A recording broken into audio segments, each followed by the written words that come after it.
ils ont un objectif et un seul, devenir célèbres. J'aimerais me lancer dans le métier d'actrice. D'être présentatrice télé. Vous voyez à la place de qui? Vous. Très bien. Mais pourquoi sont-ils en quête de célébrité et de reconnaissance? L'épreuve que j'ai affrontée lorsque j'étais très jeune, c'est le décès de mon papa, à l'âge de 3 ans.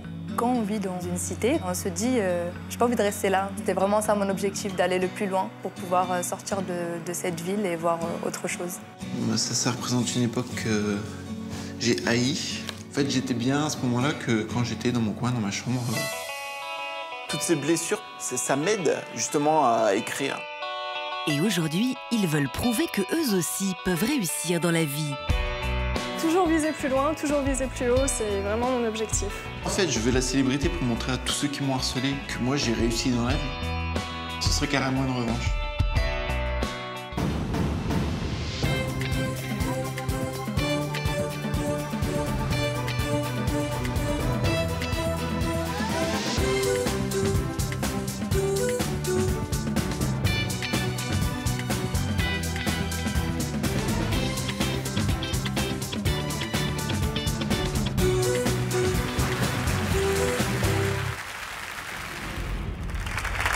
Comme vous voyez déjà, Allez-y. en haut de l'affiche, en 10 fois plus gros que n'importe qui. Bonjour à tous, merci d'être parmi nous et merci à nos invités d'être présents sur ce plateau. Retenez bien le visage de ces 4 jeunes que je reçois aujourd'hui, car il s'agit peut-être des futures stars de demain. C'est en tout cas ce qu'ils souhaitent plus que tout. Alors qu'ils soient mannequins, comédiens ou chanteurs, ils nourrissent tous un même rêve, celui de voir un jour leur nom en haut de l'affiche. Et cette quête de célébrité est aujourd'hui devenue l'objectif de leur vie. Mais que cache-t-il derrière cette ambition? Pourquoi ont-ils un tel besoin de reconnaissance? Eh bien, c'est ce que nous allons tenter de comprendre avec l'aide d'Yvonne Poncet-Bonissol, notre psychologue. Et puis en fin d'émission, nous reviendrons sur les parcours d'Alexandra et de Dominique qui nous annonceront de bonnes nouvelles dans l'histoire continue. Mais d'abord, ouvrons la première partie de notre émission Sortir de l'ombre à tout prix et nous allons découvrir l'histoire de Sarah. Bonjour Sarah. Bonjour. Que vous évoque le titre de notre première partie? Alors le titre de cette première partie m'évoque donc ce besoin de devenir riche et célèbre, c'est-à-dire avoir de la reconnaissance et pouvoir donner l'exemple à plusieurs personnes. Alors, riche et célèbre, ça ne veut pas forcément dire avoir de la reconnaissance. Alors, on peut devenir célèbre sans reconnaissance, du jour au lendemain. C'est vrai. Vous en avez conscience? Oui, oui, j'en ai conscience. Vous avez envie de faire quelque chose qui provoque de la reconnaissance? Voilà, exactement, oui. Donc, quelque chose de concret? Oui, oui, oui. Pas de futile. De concret, pas de futile. D'accord. Alors, nous allons découvrir que ce besoin de reconnaissance a un lien direct avec votre histoire personnelle, une histoire marquée par un drame que vous avez vécu très jeune. Quelle épreuve avez-vous dû affronter? L'épreuve que j'ai affrontée lorsque j'étais très jeune, c'est le décès de mon papa. Vous aviez quel âge? À l'âge de 3 ans, qui est décédé d'un cancer du pancréas. Donc voilà, j'ai vécu avec ma maman et ma grand-mère. Donc, cancer du pancréas, donc très rapide, j'imagine? Voilà, oui, oui, exactement, très rapide. Je vous avouerai que j'étais tellement jeune que j'en ai pas eu forcément conscience. Est-ce que vous avez des souvenirs de votre papa? J'ai des souvenirs de mon papa à travers des photos, mais pas de souvenirs concrets, non. À quel point votre mère a-t-elle été dévastée par le décès de votre père? Je pense, comme toute personne qui perd un être cher et qu'on a beaucoup aimé, la tristesse, bien évidemment. Donc je le voyais à la maison, sur son visage. Même si elle ne me le faisait pas forcément voir, on connaît sa maman et on sait les réactions qu'elle a. Vous étiez fille unique? Oui. Elle a pu continuer à s'occuper de vous? Alors, elle a pu continuer à s'occuper de moi, oui et non. Parce qu'en fin de compte, après le décès de mon papa, elle avait énormément de boulot, de travail. Et du coup, elle a aussi eu un accident de voiture qui a engendré des problèmes de santé. Et suite à ça, c'est ma grand-mère qui m'a récupérée et qui m'a élevée. Elle faisait quoi comme boulot, votre mère? Elle était mannequin et elle travaillait aussi dans la vente. Alors, vous êtes devenue une petite fille réservée, pleine de rage, vous nous avez dit. Oui. Hein Oui. Pourquoi pleine de rage? Parce que j'avais justement envie de me battre, montrer que voilà, malgré qu'on puisse vivre sans cette personne qui nous est chère, donc en l'occurrence mon papa, que malgré tout on pouvait y arriver et réussir à atteindre l'objectif qu'on a. Est-ce que vous vous sentiez abandonnée par votre père et par votre mère quand vous étiez chez vos grands-parents? Pas du tout, pas du tout. Non, non, non, pas du tout, loin de là. Vraiment, ma maman, je la voyais tous les jours, on passait énormément de temps ensemble, on est très très fusionnels. Je n'en veux pas du tout. D'accord. Et pourtant, vous étiez en colère. Et pourtant, j'étais en colère, oui, parce que j'étais en colère contre la vie de m'avoir enlevé mon papa aussi jeune. Mais bon, malheureusement, on ne peut rien faire pour ça. Quel moyen vous avez trouvé justement pour tenter de canaliser cette colère? Un sport de combat. J'ai pratiqué le karaté depuis l'âge de 9 ans. Enfin, je pratique le karaté depuis l'âge de 9 ans. Donc, une grande passion pour moi qui me permettait de me défouler à la fin de la journée, de rentrer chez moi et de me canaliser. Donc, vous avez passé les différentes étapes? Oui, j'ai été jusqu'au niveau national, donc les championnats de France. J'ai décroché une médaille, ce qui me rendait énormément fière. Donc voilà, cette passion qui m'a permis de me battre et d'atteindre un objectif. Donc esprit de compétition, voilà, l'esprit de compétition, la rage, tout faire pour y arriver. Et à côté de ça, en plus du karaté, j'avais une autre passion qui était le théâtre, qui me permet de m'exprimer, d'exprimer à travers un personnage certaines émotions. Donc je pratiquais pendant 4 ans durant ma période de collège. Mais malgré ça, en sortant de là, je restais quelqu'un quand même d'assez timide. Qu'est-ce que vous avez interprété comme rôle? Des pièces classiques? Cosette, notamment. Et puis après, des rôles de princesse. J'ai eu plusieurs rôles. Votre mère venait vous voir? Ma maman venait me voir, bien sûr, en compétition. Ma grand-mère aussi. Toujours derrière moi, à me pousser, à m'encourager. Donc le karaté, le théâtre. Oui. Et malgré ça, vous êtes restée une petite fille timide. Oui. Et réservée. Oui, malgré ça, oui. Et puis à l'âge de 16 ans, vous vous êtes lancée dans une toute autre discipline, le mannequinat. Oui. Un choix que vous n'avez pas fait par hasard. Non, je me suis lancée dans le mannequinat car ma maman était mannequin aussi. Et du coup, j'ai été baignée dedans toute petite en regardant ses photos qu'elle a pu faire. Et quand elle m'en parlait, c'est votre maman ou sentais... c'est vous, ça non, ça c'est de moi, c'est moi. Et voilà, à travers son regard, quand elle me parlait de son métier, je voyais ses yeux qui pétillaient et du coup, je me disais, elle s'est épanouie, c'est quelque chose qui la rendait heureuse. Donc je me suis dit, pourquoi pas moi, pourquoi pas essayer et essayer de suivre sa trace. Elle a les mêmes yeux que vous? Vous avez les mêmes yeux qu'elle? J'ai les yeux de ma grand-mère et les cils de mon papa et le reste du visage de ma maman. Que l'on voit là? Voilà, exactement. Oula. Ça, c'est ma maman. Une sorte de Sophie Marceau. Très belle. Très fière, merci beaucoup. Vous avez les mensurations pour être mannequin? J'ai les mensurations, oui et non. Disons que je suis à la limite. Voilà, je ne serai jamais un grand mannequin tel que Adriana Carambeu. Mais vous êtes parfaitement proportionnée. On va dire ça comme ça. À quel point vous êtes-vous révélée devant l'objectif? J'ai fait beaucoup d'éditos. Ce qu'on appelle éditos, c'est des couvertures de magazines, des magazines, des défilés, beaucoup de soirées aussi, des concours de Miss. Voilà, vous avez eu des places intéressantes? J'ai eu l'écharpe de la 2e dauphine. Voilà. Pas mal. Oui, c'est ça. Qu'est-ce qui vous motivait à aller toujours plus loin? Rendre fière et rendre heureuse ma maman et ma grand-mère qui ont vécu des moments difficiles suite au décès de mon papa. Donc toujours aller plus loin, toujours aller chercher et donner le meilleur de moi-même pour les rendre fières. Et elles le sont, fières? Oui, j'espère. Et alors là, aller plus loin aujourd'hui, ça veut dire quoi? Pour moi, aller plus loin, ça serait, en fin de compte, dans le mannequinat, je pense avoir plus ou moins tout fait à mon niveau, c'est-à-dire défilé, séances photo, édito, etc. Donc j'aimerais vraiment me lancer dans être actrice, voilà. J'aimerais être actrice dans le théâtre. Alors Yvonne. Bonjour Sophie. Comment réagissez-vous au témoignage de Sarah? Donc, dans cette quête de célébrité, il y a bien sûr, vous l'avez dit, cette quête de reconnaissance et qui a comme socle une souffrance infantile, mais plus que votre souffrance, c'est la souffrance de votre maman et de votre entourage qui vous a pesé. Oui. On sent que votre célébrité, c'est tout simplement une façon de continuer la gaieté de votre mère, de vous mettre dans la voie de votre mère, de suivre votre mère. Et c'est un cadeau que vous vouliez lui faire. C'est ça. Comme si vous avez dit, ses yeux brillaient. Vous voulez, grâce à votre célébrité, effacer la souffrance dont elle a été victime. C'est exactement ça. Mais on sent aussi chez vous, comme peut-être chez les autres, mais une forme de dédoublement. Pourquoi dans la célébrité, il y a cette forme de double qu'on met en place? Le double, c'est l'image qu'on s'est vue et on se construit un personnage. Et cette construction de personnage qu'on affiche aux yeux des autres et qu'on expose, eh bien, nous permet de protéger sa timidité, de ne pas la faire paraître. D'ailleurs, vous dites qu'en public, tout va bien.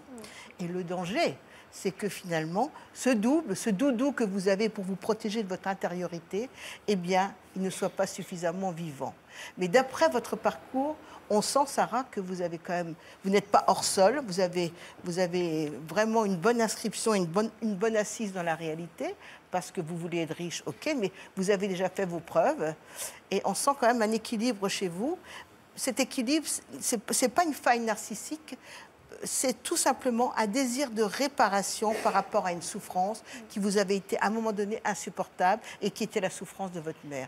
Vous avez envie de gommer tout ça et de redonner une forme de gaieté, de légèreté à votre vie familiale. Parce qu'en général, Yvonne, quelles sont les raisons qui poussent de plus en plus de jeunes à devenir célèbres? Il y a maintenant une quête de la célébrité à tout prix. Qui dans cette quête de la célébrité peut être dangereuse. Très dangereuse.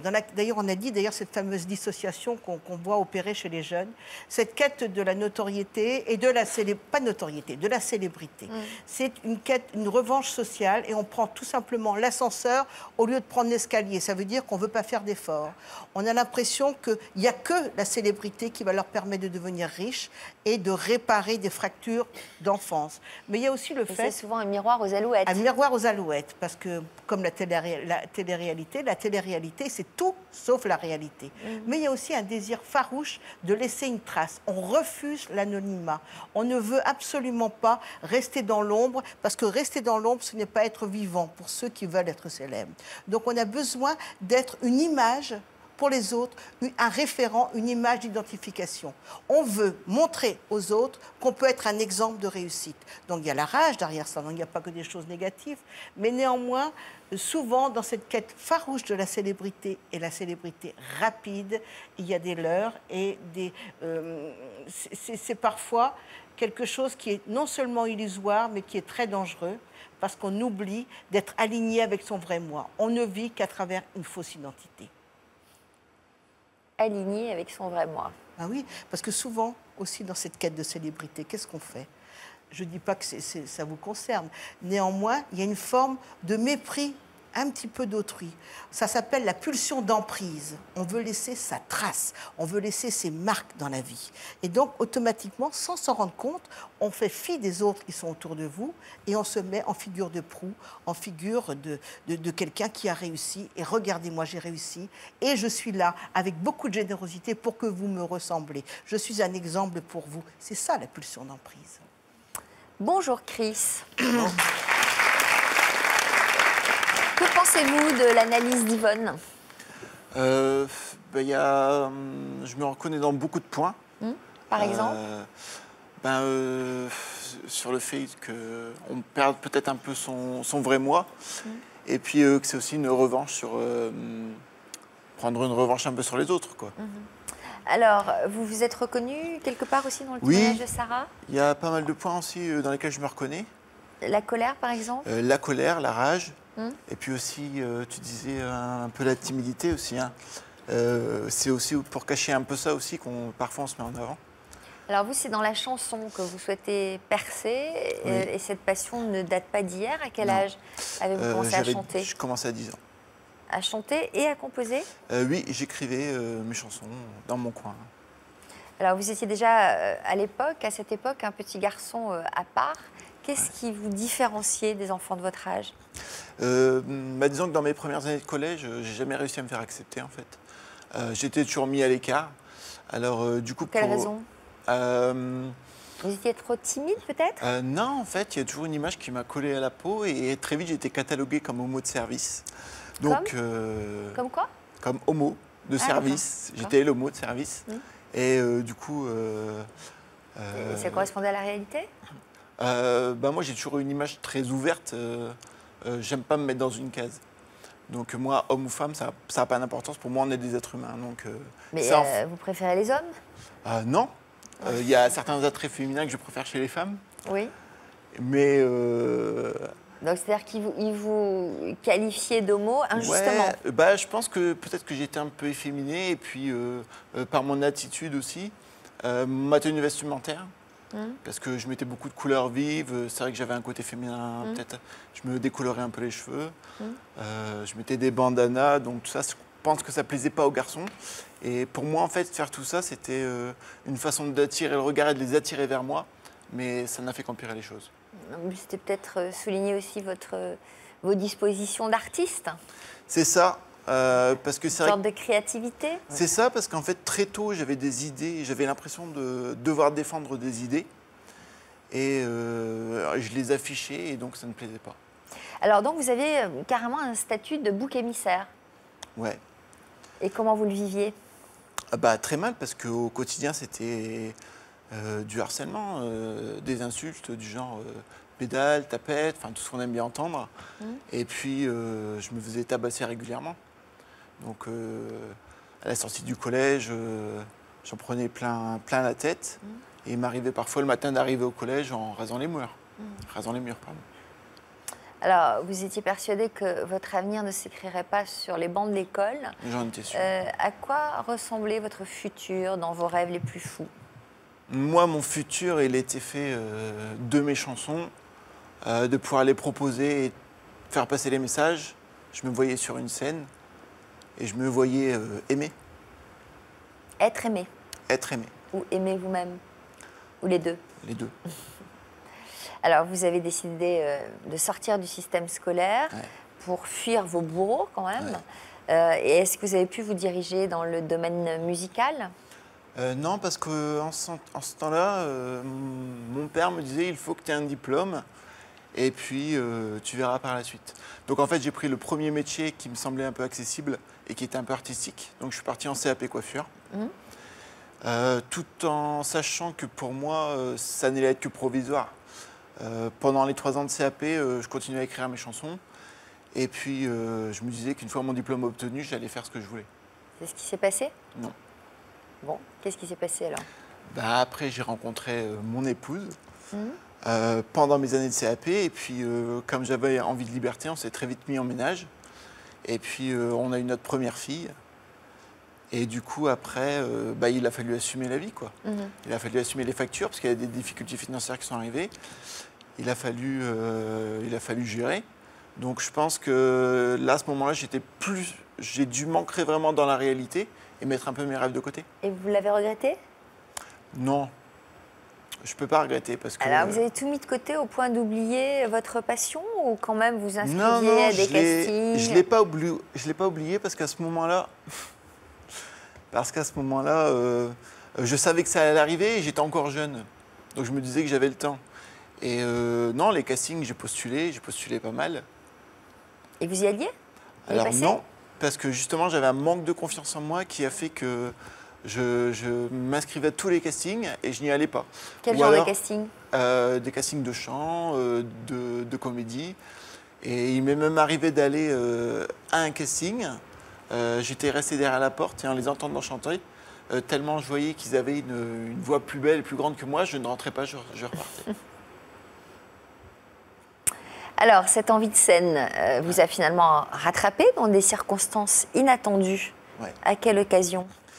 En fait, c'était à l'occasion de la convention de mon entreprise qui m'ont proposé de faire un show coiffure en posant des extensions.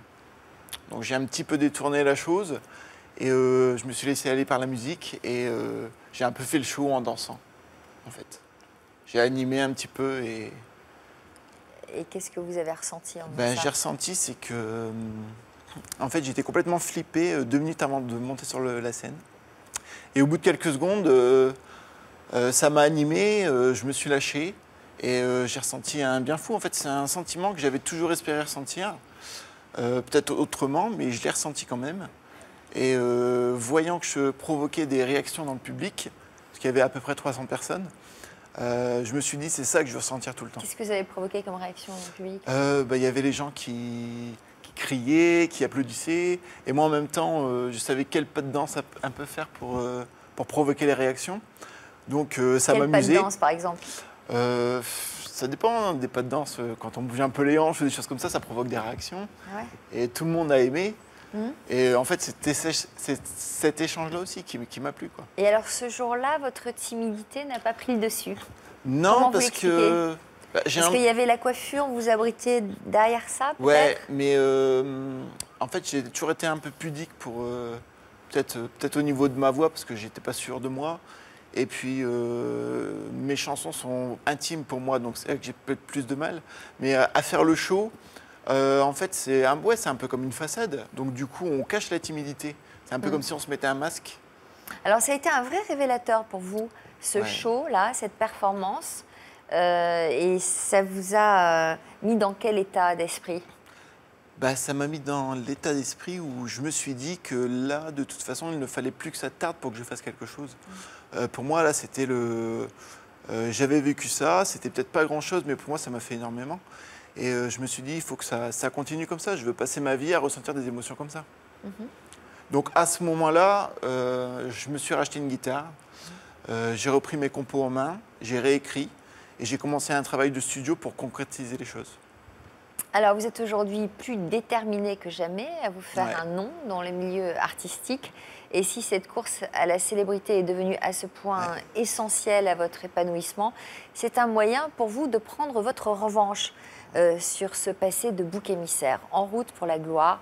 C'est ce qu'on vous souhaite en tout cas. Et c'est le titre du reportage que nous vous avons consacré. Cambrai, dans le Nord. Pour Chris, 34 ans, ce n'est pas un jour comme les autres. Aujourd'hui, il va enregistrer son premier single. Salut Chris, comment tu vas? Salut, ça va et toi? Ouais, très bien. Alors, bosse un peu la chanson? Ouais, je suis prêt. Bon, on y va. Cela fait 3 semaines qu'il travaille sur cette chanson. Chris, tu es bon là? C'est bon. Un titre avec lequel il espère bien pouvoir accéder à la notoriété. C'est Basile, son producteur, qui va encadrer l'enregistrement.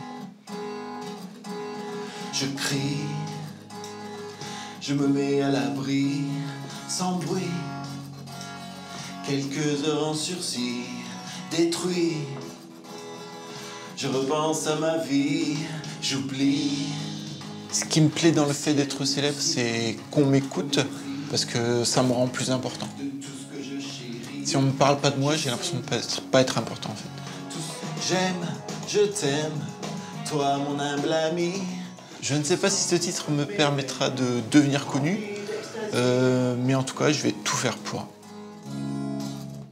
Bien. Tu viens écouter? Ok. Puis, ce qui m'ennuie, je crie. T'en penses quoi là, Basile? Je me mets à l'abri. Bon, ça vient bon là, ça commence à prendre forme un petit peu. Hein. Quelques heures en sursis, détruit. Chris est très impliqué sur son travail, parce qu'il continue ses compos et qu'il continue à travailler sa voix. Oui, il peut devenir célèbre. J'espère qu'il va réussir dans son rêve. Hein. Avant de se lancer dans la musique, Chris travaillait dans ce salon de coiffure. Salut. Bonjour. Ça va? Ça va, Chris, et toi? En novembre 2013, il décide de tout arrêter pour vivre de sa passion. Aurore, son ancienne collègue, le soutient dans sa reconversion. C'est même l'une de ses premières fans. Le deuxième que tu m'as fait écouter, ah ouais, j'adore. Ouais. Hier à table, c'était encore... Ouais, je te jure. Quand on l'a écouté, nous, on a chanté ça pendant... Je te l'ai dit toute la soirée, on a chanté le refrain, quoi. Ouais.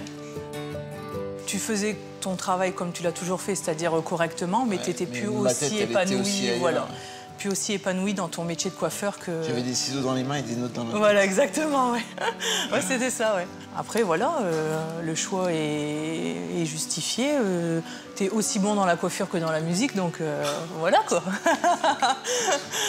C'est à l'avenir de nous le dire. Hein. Ouais, voilà. Non, mais j'ai confiance. Bon, bah, je te laisse. Oui. Je te dis à bientôt. À bientôt. Puis je te tiens au courant pour la suite. Pas de soucis. Au revoir tout le monde, bon après-midi. Au revoir. À bientôt. Ciao. Si Chris a un tel besoin de reconnaissance, ce n'est pas par hasard.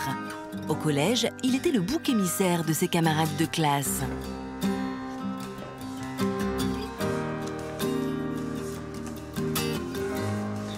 Ça représente une époque que j'ai haï, parce que c'est les époques où je me suis fait un peu tabasser, truander. J'avais jamais de groupe à moi, pas d'amis. J'étais aussi tout seul dans mon coin. Souvent en récré, je me cachais. En fait, j'étais bien à ce moment-là que quand j'étais dans mon coin, dans ma chambre, en train d'écrire des chansons. En fait, je veux la célébrité pour montrer à tous ceux qui m'ont harcelé et tous ceux qui m'ont jamais admis que moi j'ai réussi dans la vie. Je veux leur prouver que j'ai réussi. Ce serait carrément une revanche. Chris est plus que jamais déterminé à devenir célèbre. Et cette motivation sans faille, il la doit en partie à son épouse, Pamela. C'était ce matin? Studio? Oui. Je stresse un peu, tu me connais? Ouais, je sais. T'as confiance en toi? Ouais. Si j'allais au bout et que j'arrivais à percer, tu vois les choses comment? Pour nous? Nous, bah déjà, toi, je sais que tu serais plus épanouie. Et puis, bah, moi, je serai là, derrière toi. T'es à 100% avec moi, quoi que je fasse? Ouais, de 100% même. Ça me touche d'entendre tout ça parce que c'est vrai qu'elle fait partie de moi aussi. On se connaît depuis longtemps et il y a qu'elle qui compte pour moi et j'ai besoin de savoir qu'elle est là. Ça me donne de la force. Tu vas y arriver.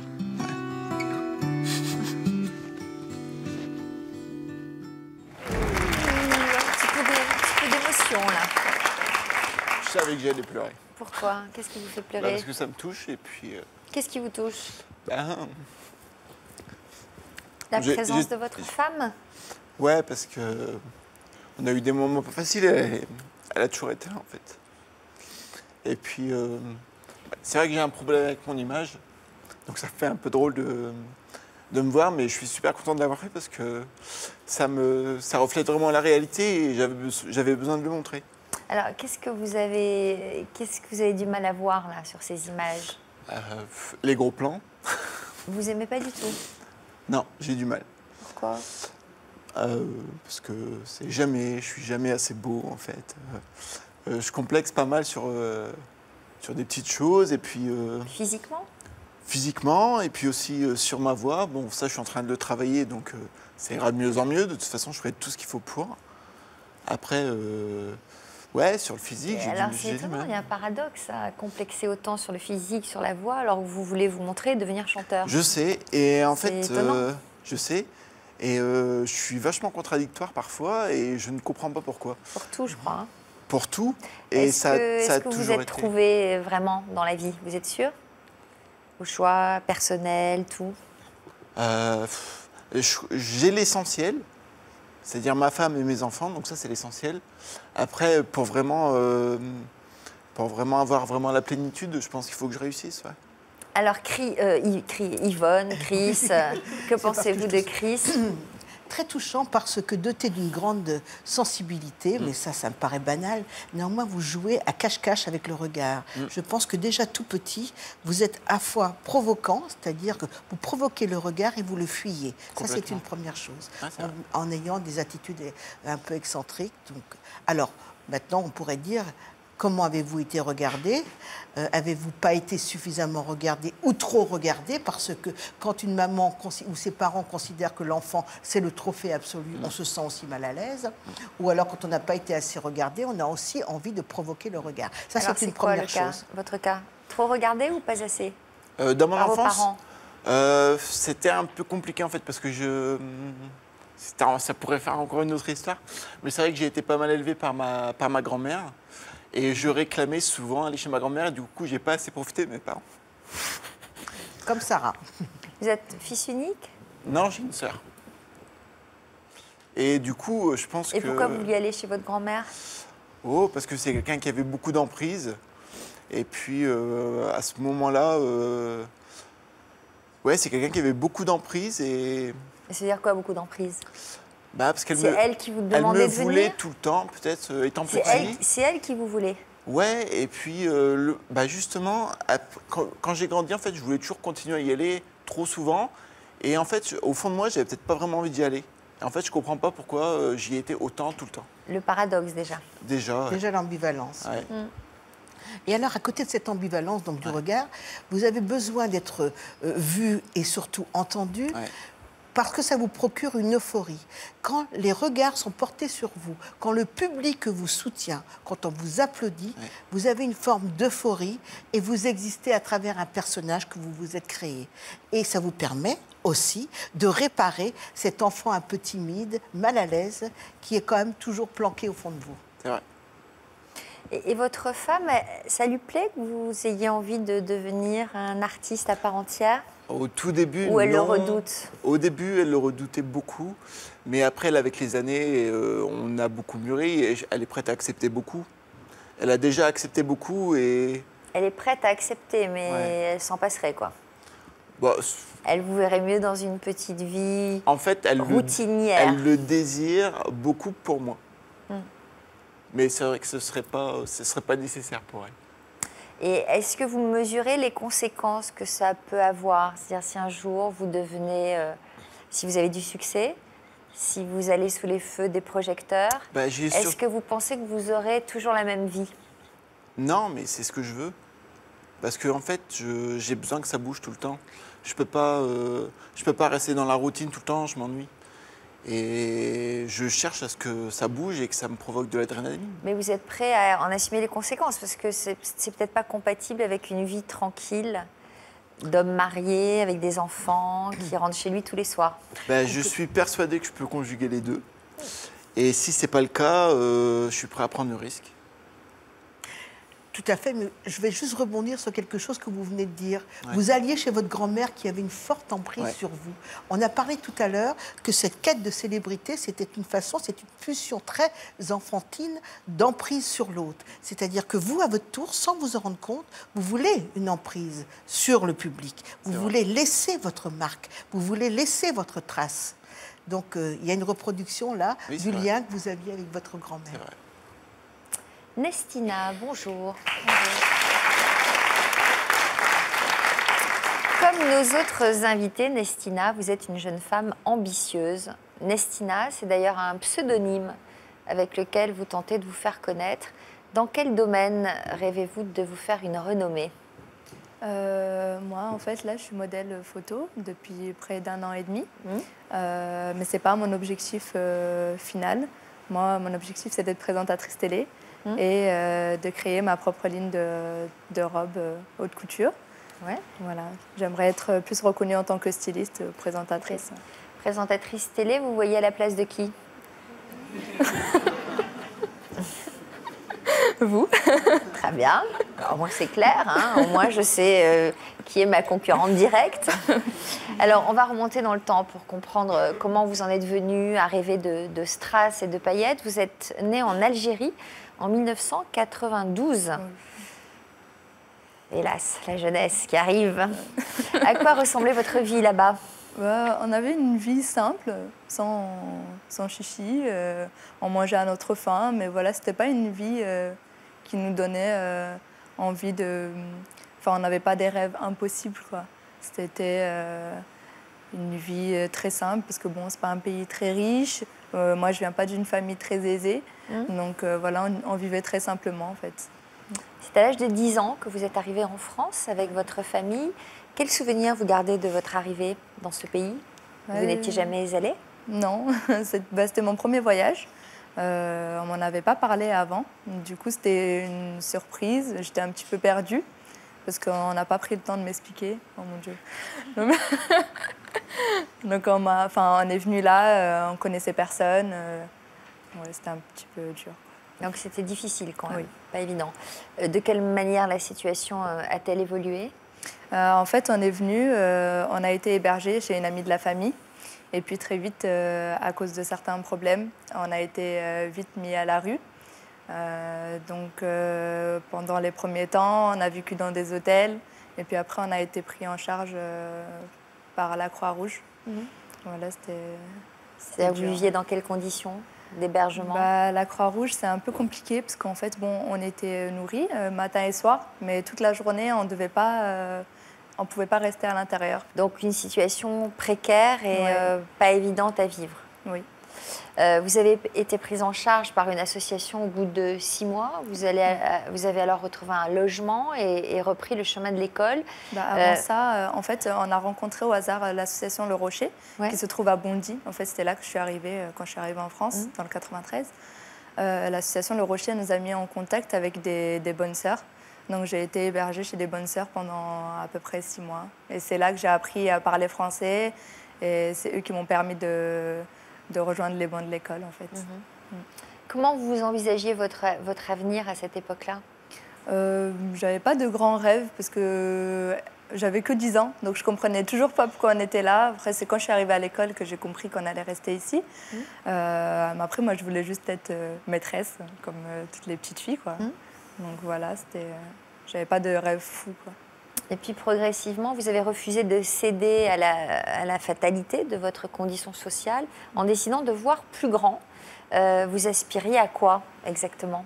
En fait, quand on vit dans une cité, quoi, on se dit j'ai pas envie de rester là. Moi, je me suis dit si on est venu là, c'est pour avoir des projets. Et je me suis dit que la seule manière de concrétiser ces projets, c'est d'être bonne à l'école et de pousser mes études le plus loin que je peux le faire. Donc c'était vraiment ça mon objectif, d'aller le plus loin pour pouvoir sortir de cette ville et voir autre chose. Alors vous avez obtenu votre bac avec une mention? Oui. Un bac quoi? Un bac économique et social. Bravo. Quelle mention? Assez bien. Et puis vous êtes lancée dans des études de communication pour devenir présentatrice télé. Oui. Alors qu'est-ce qui vous attirait dans ce milieu? Étant petite, je regardais beaucoup les émissions télévisées, des magazines qui étaient expliqués en plateau. Et je trouvais ça Qu'est-ce que vous regardiez par exemple? Après, c'était des émissions pas forcément françaises, mais c'était plus sur les chaînes de Dubaï et tout. Parce que comme j'ai grandi en Algérie, c'était plutôt ça qu'on regardait en fait. Et je trouvais ce milieu-là vraiment bien, quoi, parce que les personnes, elles étaient très influentes, elles avaient le regard sur elles. Mais travailler à la télé, c'est vaste. Vous voulez être quoi? Journaliste, animatrice? Vous voulez faire du reportage? Vous voulez faire du plateau? Pas du reportage, voilà, c'est plus du plateau, en Mais fait, quoi, avoir un plateau, contact ça avec peut les être gens, quoi. Un contact avec... Donc c'est vraiment mon boulot que vous voulez faire, alors. Bon. Quelque part, tu veux être vu aussi par du public et tu veux pas rester dans l'ombre, tu veux vraiment être vu sur un plateau. Non, mais je veux vraiment montrer que malgré que tu viennes dans un pays, que tu ne parles pas la langue, on peut quand même réussir. Il n'y a pas vraiment de barrière, à part si on s'en pose soi-même, quoi. Mais voilà. Quand vous voyez, par exemple, le parcours de Rachida Dati, qu'est-ce que vous vous dites? C'est un modèle pour vous? C'est un exemple? Pas forcément, mais je n'ai pas envie de me prononcer sur ce sujet-là. Bon, très bien. Yvonne, comment vous expliquez que Nestina soit aussi attirée par ce monde de la télé? Plus qu'une fin d'amour, c'est une fin de réussite. On dit souvent que les enfants qui vivent dans des conditions un peu précaires s'acharnent dans leur travail, ont une rage de réussir parce qu'ils ont faim, mais faim de réussite. Et vous, ce désir, c'est que vous ne l'aviez pas toute petite. Il est devenu plus tard. Vous avez employé un mot qui résonne un petit peu d'une manière assez forte dans votre désir d'être célèbre et d'être présentatrice télé. C'est je suis admiratrice des gens influents. Vous voudriez, vous, à votre tour, marquer quelque chose et être influente pour faire passer je ne sais quoi comme message, mais peut-être le message d'une réussite possible à partir d'origines sociales, d'origines différentes de certains. C'est une rage de réussir pour marquer et crier haut et fort que la réussite est possible pour tous. C'est ça. C'est ça. Mais après, c'est pas parce que j'ai envie de réussir que je me force à tout faire pour ça. Oui. Par exemple, dans la photo, depuis le début, je me suis toujours posé des limites. Par exemple, je fais pas de photos en lingerie, ni de photos en maillot, ni de nu. Et ça a toujours été un choix pour moi. Je voulais pas tout donner de ma personne pour simplement réussir, parce que pour moi, c'était trop facile. Vous savez qu'à la télé, on peut réussir autrement en faisant ce choix-là. Après, c'était la photo, c'est ce que je voulais faire dès le début. Parce que, pareil que Chris, j'ai eu des remarques quand j'étais au collège et au lycée, pas très sympathiques. Donc, je voulais leur prouver que... Alors, par exemple, en télé, qu'est-ce que vous ne feriez pas? En télé? Ouais. Je sais pas. Il y a peut-être certains sujets que j'aborderai pas. Certaines tenues que je porterai pas. Voilà, après tout ça reste des choix personnels, quoi. Bon, alors on va voir si vous savez lire un prompteur. Je vais vous demander d'annoncer la coupure qui suit. Je dois lire ça? Voilà. Je vous dirai tout à l'heure où j'en suis aujourd'hui et nous découvrirons également le témoignage de Chloé. Mais d'abord, regardons ces quelques bandes annonces. À tout de suite. Pas mal. À tout de suite. J'ai bégayé dès l'âge de 3 ans, mais je ne me souviens pas de bégaiement moi. Ce dont je me souviens de l'école, c'est que je n'arrivais pas à dire les L. J'ai eu une opération à l'âge de donc 8 mois, mais c'est voilà, le seul truc. Si c'est un choc émotionnel, c'est le seul truc qui me semble crédible. Mais j'ai jamais cherché à savoir, en fait. Moi, je trouve que le plus dur, c'est de voir dans les yeux des gens ou une interrogation ou de la pitié et de se montrer dans cet état-là. Quand on a quelque chose qu'on doit combattre, on lutte contre ça et donc ce qui nous permet de se faire, de se fabriquer. Je m'en sors bien, je pense que ça m'a pas nui, mais ça m'aurait facilité les choses. Il y a des choses que j'aurais peut-être fait si je n'avais pas bégayé. Découvrez le parcours courageux de William bientôt dans Toute une histoire. Vous aussi, vous pouvez venir témoigner sur notre plateau. Votre conjoint s'est donné beaucoup de mal pour décrocher votre cœur. Pour vous séduire, il a usé de bien des stratagèmes. Il vous a déclaré sa flamme de manière insolite ou vous a offert des cadeaux somptueux. Vous lui avez longtemps résisté, mais en multipliant les sollicitations drôles et originales, il a réussi à gagner votre amour. Ça n'était pas votre type de femme, mais pour vous plaire, elle a eu recours à un régime draconien ou même à la chirurgie esthétique. Pour le séduire, vous vous êtes lancé dans un sport ou une activité qui ne vous était pas du tout familière, au prix de nombreuses situations cocasses. Pour nous raconter votre histoire, contactez-nous au 0820 16 30 15 ou connectez-vous sur le site de Toute une histoire. En 2009, Dominique nous avait livré un témoignage étonnant. Dès que je les vois, c'est quelque chose, faut que je les touche, j'ai besoin tout le temps de les avoir. Mais qu'est-ce qu'il y a? Les enfants, ils sont pas là. J'aime pas parce que je les vois pas, parce que je gère pas, je sais pas ce qui s'est passé. 4 ans et demi plus tard, est-elle toujours aussi indescotchable de ses enfants? La réponse, tout à l'heure, dans l'histoire continue. Nous sommes de retour sur le plateau de Toute une histoire. Les invités que je reçois aujourd'hui rêvent d'être un jour admirés, ovationnés par un public. Et pour connaître la gloire, ils ont décidé de partir à la conquête du show business. C'est le cas de Chloé, dont nous allons découvrir le témoignage. Mais d'abord, on va ouvrir la deuxième partie de notre émission, ne pas se brûler les ailes. Bonjour Chloé. Bonjour. Alors, vous Chloé, vous avez 21 ans et comme beaucoup de jeunes aujourd'hui, vous rêvez d'apparaître dans le petit écran. Quels sont vos plans précisément? Je souhaite faire de la télé-réalité.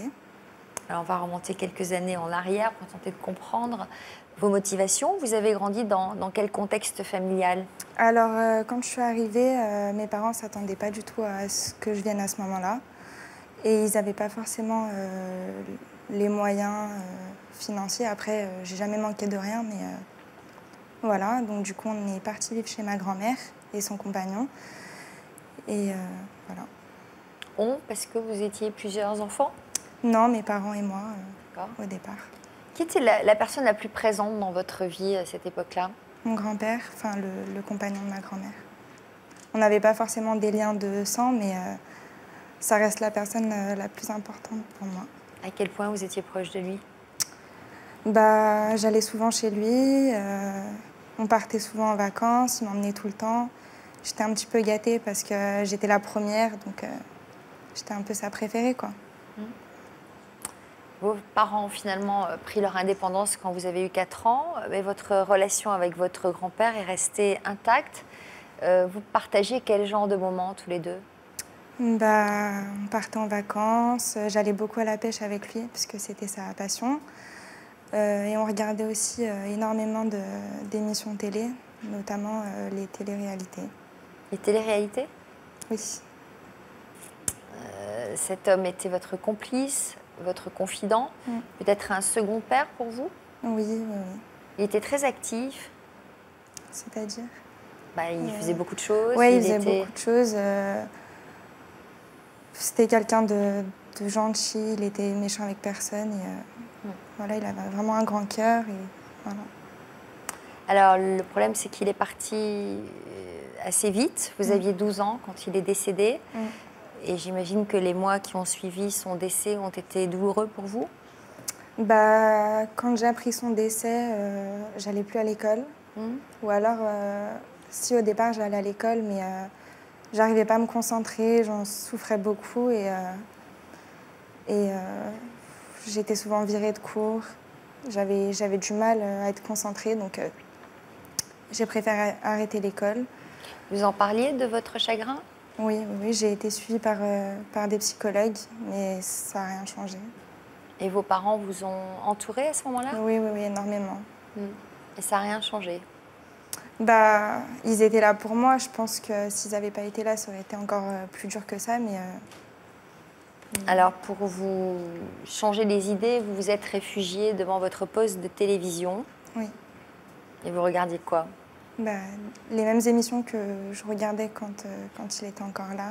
C'était les émissions de télé-réalité? Exactement. Ça vous plaisait? Oui. Vous trouviez ça intéressant?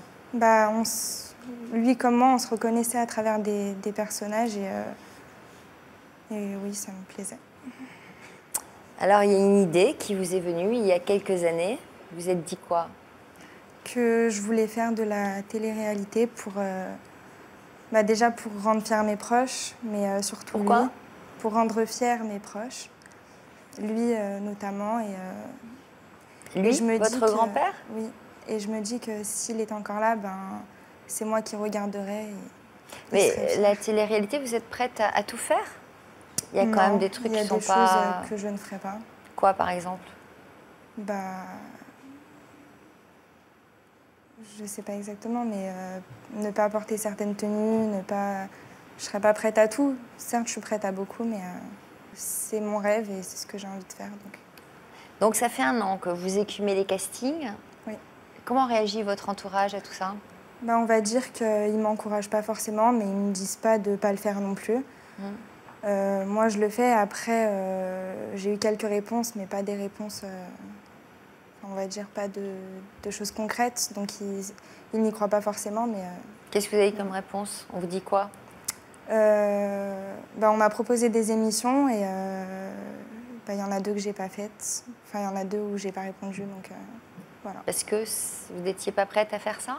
Parce que ça s'est pas présenté au bon moment, je dirais. C'est tout. J'avais pas envie de le faire à ce moment précis. Et aujourd'hui, vous êtes prête à tout faire? Enfin, je veux dire, si on vous proposait les mêmes émissions, vous seriez prête à les faire aujourd'hui? Je le ferais, oui. Qu'est-ce que ça vous apporterait, cette célébrité, selon vous? Je pense que ça comblerait un manque par rapport à mon grand-père et ça me permettrait de faire le deuil, en quelque sorte, même si j'oublierai jamais. Voilà. Ouais. Ça peut être super dangereux. On va voir ce qu'en pense Yvonne. Mais déjà, combler un manque de cette manière-là... Oui, déjà, on voit aussi chez Chloé, donc il y a une fascination de son grand-père vis-à-vis d'elle. Tous les 3, vous avez été des princes et des princesses pour ce grand-parent, ou cette grand-mère, ou ce grand-père. Et à côté de ça, comme si les parents, non pas qu'ils vous ont pas aimé, mais comme si vous n'aviez pas ressenti un regard suffisamment sécurisant de la part de vos parents. C'est ce qu'on entend dans votre discours. Donc il y a cette dualité. Je veux être grand pour mes grands-parents Et quelque part, je cherche le regard de quelqu'un que je n'ai pas eu, donc de mes proches. En ce qui concerne Chloé, il est vrai que la télé-réalité, c'est un raccourci hyper dangereux pour passer de l'anonymat à la célébrité. La télé-réalité, c'est vrai que ce n'est pas la réalité, et il y a un danger de réparation qui peut provoquer des illusions et donc des désillusions. Vous, ce que vous avez dans cette quête de célébrité, c'est comme si vous aviez toujours un lien virtuel avec votre grand-père et que vous vouliez passer dans le poste pour qu'il vous regarde de là-haut. Enfin, c'est ce qu'on ressent à travers vos mots et c'est très touchant, mais c'est la petite fille qui veut retrouver cette ambiance cocooning, cette ambiance très chaleureuse que vous aviez avec ce grand-père quand vous regardiez la télé-réalité quand vous étiez enfant. Voilà ce que je ressens. C'est dangereux.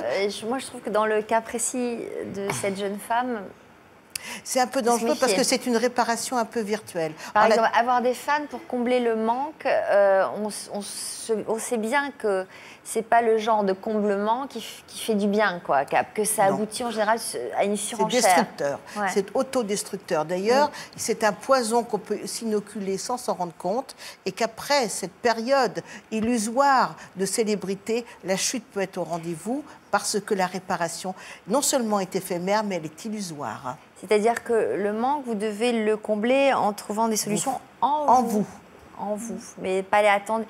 Tant que vous attendrez les solutions de la part des autres, c'est pas ça qui vous comblera. Et c'est surtout pas la télé-réalité qui fera en sorte que vous ferez le deuil de la souffrance ou de la disparition de votre grand-père. On a vu des exemples de personnes qui sont devenues célèbres dans ce genre d'émission du jour au lendemain et qui ont connu une déchéance après. Je ne vais pas en citer parce que ce serait désobligeant, mais ça vous fait pas peur, ça? Non, du tout. Et le fait que tu veuilles faire de la télé-réalité, c'est fait quelque part, tu espères aboutir à que ça t'emmène vers quelque chose après ou c'est juste pour faire de la télé-réalité?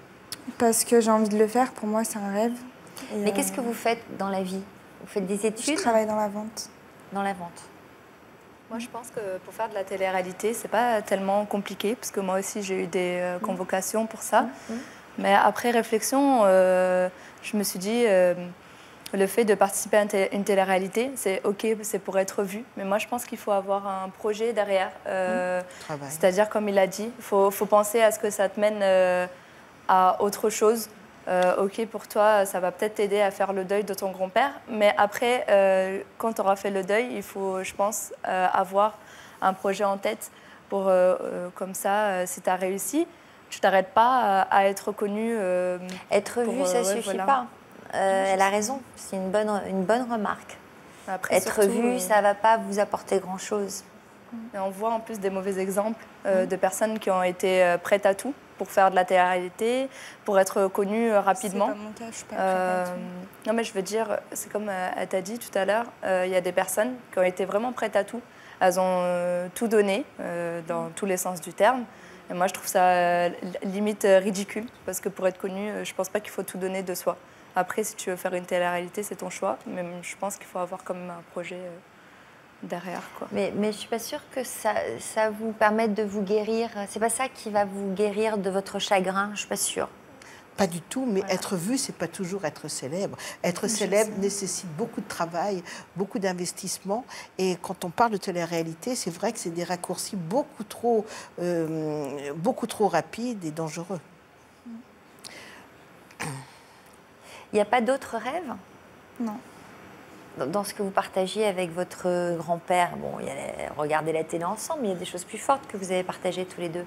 Certes, oui. Aller à la pêche. Non, mais c'est pas trop mon délire. Sarah, vous vous êtes lancée dans le mannequinat il y a 7 ans. Vous commencez aujourd'hui à toucher du doigt votre rêve de célébrité. Et c'est un moyen pour vous de rendre hommage à votre famille, mais aussi à votre père, de vous venger de sa disparition précoce. Quelle décision symbolique avez-vous prise il y a quelques mois? Il y a quelques mois, j'ai pris la décision, vu que mes parents n'étaient pas mariés, j'avais jusqu'à présent le nom de ma maman. Et en décision, j'ai voulu mettre le nom de mon papa. Donc dans le monde du mannequinat, je me fais appeler par le nom de mon papa pour lui rendre hommage. Et si jamais demain, voilà, je suis en haut de l'affiche, j'aimerais qu'on laisse, entre guillemets, tranquille, ma maman et ma grand-mère, pas trop les embêter avec ça. Et du coup, mon papa serait vraiment mis en avant. Pourquoi est-ce si important pour vous d'apporter du bonheur aux deux femmes de votre vie, votre mère et votre grand-mère, dont vous nous disiez tout à l'heure que vous avez envie qu'elles soient fières de vous? Oui, j'ai vraiment envie qu'elles soient fières, qu'elles retrouvent du bonheur, le bonheur qu'elles n'ont pas eu lorsque le tragique drame de la perte de mon papa est arrivé, que j'arrive à travers moi à les rendre heureuses, que quand elles me voient, elles aient les yeux qui pétillent, qu'elles aient le sourire. Mon plus grand bonheur et ma plus grande fierté, de toute façon, c'est même pas d'y arriver en tant que telle, c'est vraiment de les rendre heureuses. Est-ce que vous voyez aujourd'hui encore plus loin que les podiums? Oui, je vois plus loin. Je suis une internelle. Éternelle. Voilà, merci. Et du coup, je vois toujours plus loin. Voilà, le mannequinage, je pense avoir fait le tour. Et du coup, maintenant, j'aimerais me lancer dans le métier d'actrice. Vous prenez des cours? J'ai pris des cours de théâtre. J'ai été contactée pour faire de la figuration et j'aimerais par la suite, si ça se propose, tenir un rôle avec du dialogue. Au théâtre? Au cinéma? Au cinéma. J'aimerais vraiment le cinéma, oui. Vous faites des castings? J'ai fait des castings, oui, pour justement faire de la figuration et pour pourquoi pas me faire repérer et pour avoir un rôle plus spécifique. Et dans votre vie privée, vous avez rencontré l'amour? J'ai rencontré l'amour, oui. Là, en ce moment? Ce n'est plus le cas, malheureusement. Est-ce que vous seriez prête à arrêter tous ces projets par amour pour quelqu'un ou pas? Non. Honnêtement, non. Je me suis tellement battue jusqu'à maintenant pour y arriver et pour me faire cette situation que le conjoint que j'aurai plus tard, malheureusement, n'aura pas le choix que de me suivre dans mon avenir. Et vous avez fait des études en parallèle? Oui, j'ai plusieurs choses. J'ai un bon bagage en main. J'ai un BEP chimie, un CAP esthétique et un BTS esthétique aussi. Donc je sais très bien que le monde de la mode, et si je deviens actrice demain, c'est quelque chose d'éphémère. J'ai la tête sur les épaules, j'en suis consciente.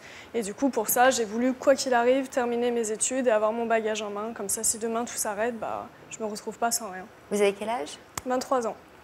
Bon, c'est une jeune fille solide, qui est sur Terre. C'est ce qu'on a dit, bien ancrée dans la réalité, où elle arrive finalement à associer cette intimité qui est en vous, qui a été sans doute un petit peu fragilisée par votre histoire, et néanmoins la rage de réussir. Il y a beaucoup de travail derrière.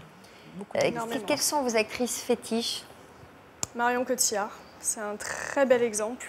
Et un réalisateur préféré? Pas spécialement, non. Un genre de film préféré? Plus action. Ah ouais? Oui. Justement pour revenir, voilà, exactement, au karaté, à ma passion, action. Ok, d'accord. Chris, après avoir été pendant des années le bouc émissaire de vos camarades, à l'école, vous avez décidé de tout mettre en œuvre pour réaliser le rêve de votre vie, celui de devenir chanteur. Et montrer peut-être ainsi à vos détracteurs que vous étiez capable de devenir quelqu'un. Donc ça semble être devenu la priorité de votre vie aujourd'hui. À ce moment-là, alors oui, que vous êtes papa, que vous êtes marié. Aujourd'hui, vous avez envie d'aller. Mon rôle de papa, il ne changera pas. Après, je veux aussi montrer à mes filles que quand on a des rêves, il ne faut pas les lâcher, parce qu'il ne faut pas avoir de regrets après. Donc, alors là, vous avez quand même lâché votre boulot. Vous étiez coiffeur. Oui, enfin, il y a eu... ça s'est bien tombé. Mais en fait, il y a eu des petites choses qui se sont passées parce que, en fait, ils m'ont tout donné, ils m'ont vachement apporté. Et au bout d'un moment, comme j'étais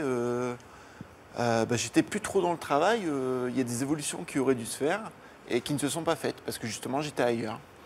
Donc, on a un peu cassé les contrats par... Vous êtes prêt à aller jusqu'où pour atteindre votre but? Je ne me donne pas de limite. Même s'il fallait abandonner mes droits d'auteur pour pouvoir sortir mes disques et pouvoir avoir une chance, je le ferai sans hésiter. Vous autoproduire sur Internet, par exemple? Oui, c'est prévu. C'est prévu? S'il n'y a rien qui arrive, ça sera prévu. Ok. Est-ce que vous avez déjà envisagé de ne jamais parvenir à réaliser votre projet? En fait, il y a toujours eu des moments dans ma vie où la motivation a un peu retombé parce que j'y croyais plus, mais ça m'a toujours rattrapé. Donc là, c'est le moment ou jamais. Parce que Parce que là, j'ai 34 ans et que si j'essaye pas maintenant, il sera trop tard et que je vois pas l'avenir autrement. Pourquoi c'était important de venir sur notre plateau aujourd'hui? Bah, c'était important pour me mettre à nu, parce que moi, ça m'aide à accepter. Et justement, comme justement, il y a, comment dire, il y a cette timidité et puis se montrer quand même. Là, au moins, c'est lâché, tout le monde a vu. Donc, je me sens plus confiant. Et puis, aussi pour partager et puis pour avoir des avis, parce que ça m'aide. Je pense que vous n'êtes pas encore allé au bout de vous-même. Je ne sais pas si Yvonne partage mon avis. Oui, ce qui sonne en premier, c'est effectivement ce manque de confiance en vous et cette fuite, comme si vous aviez une forme de rejet de vous-même que vous masquez avec des couches en permanence, avec des chansons, des refrains. Et je crois qu'il faut absolument aller au fond de vous. Vous dites que vous vous êtes mise à nu, peut-être, mais vraiment vous reconnecter avec vos émotions, aussi douloureuses soient-elles, pour garder un jardin secret et pour vraiment cultiver votre intériorité. Arrêtez de fuir votre intériorité.